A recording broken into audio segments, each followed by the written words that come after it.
Donc les différentes respirations que l'on a vues sont les plus utilisées. Il y en a d'autres, des variantes. Une actuellement, c'est la cohérence cardiaque, qui est aussi très intéressante, où on a des respirations constituées d'inspiration et d'expiration équivalentes en durée, mais qu'il faut faire durer 5 minutes, parce qu'elles ont un effet sur le nerf vague, et donc apportent également un apaisement de l'organisme. Alors ce qui est intéressant dans toutes ces respirations, c'est qu'elles permettent de gérer les émotions ou les ressentis que l'on peut avoir lorsqu'on approche d'une compétition ou d'un événement qui a un fort enjeu pour le sportif. Et on construit ça dans le cadre d'une routine, c'est-à-dire qu'on organise dans une durée qui est choisie par l'athlète, on organise des habiletés mentales et des habiletés organisationnelles dans lesquelles la respiration a vraiment une importance primordiale.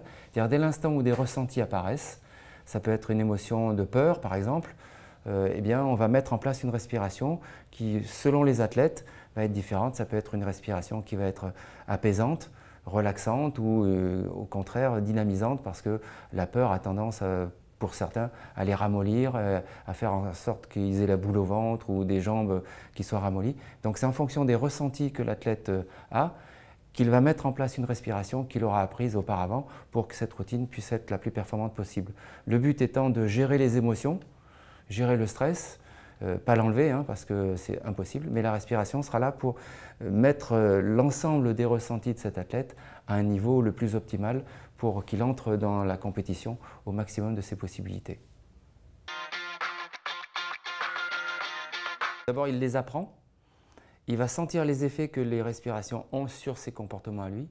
Et en fonction donc de ça, au fil des entraînements, nous sur le rugby, moi j'y vais de temps en temps, on travaille ça avant les entraînements, surtout les entraînements qui sont difficiles et qui approchent des matchs difficiles ou qui sont donc envisagés comme étant des matchs importants, soit parce qu'il y a un enjeu de classement, soit parce que pour X raisons, les entraîneurs ont dit que c'était important.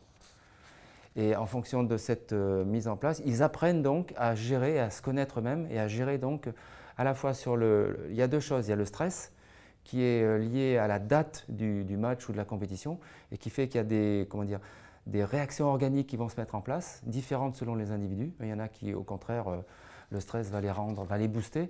Il y en a d'autres, ça va les mettre en difficulté. Et puis le problème des émotions qui fait qu'un aléa va arriver, une émotion, ça n'avertit pas l'émotion. Le stress, il est programmé, entre guillemets, en fonction d'une date. L'émotion, elle n'avertit pas. Elle arrive d'un coup et elle envahit l'organisme. Et c'est donc les respirations ne sont pas tout à fait les mêmes, mais il faut vraiment les avoir apprises pour gérer ça. Et souvent, les gens perdent leur match uniquement à cause de ça. C'est le meilleur moment. J'ai jamais autant travaillé que pendant le premier confinement.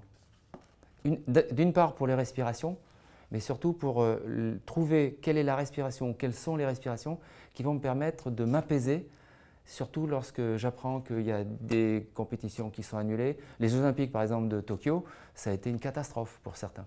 Alors que pour d'autres, je pense à certains blessés, ça a été super parce qu'ils ne pouvaient pas participer aux Jeux et le fait de leur pousser, les objectifs étaient différents.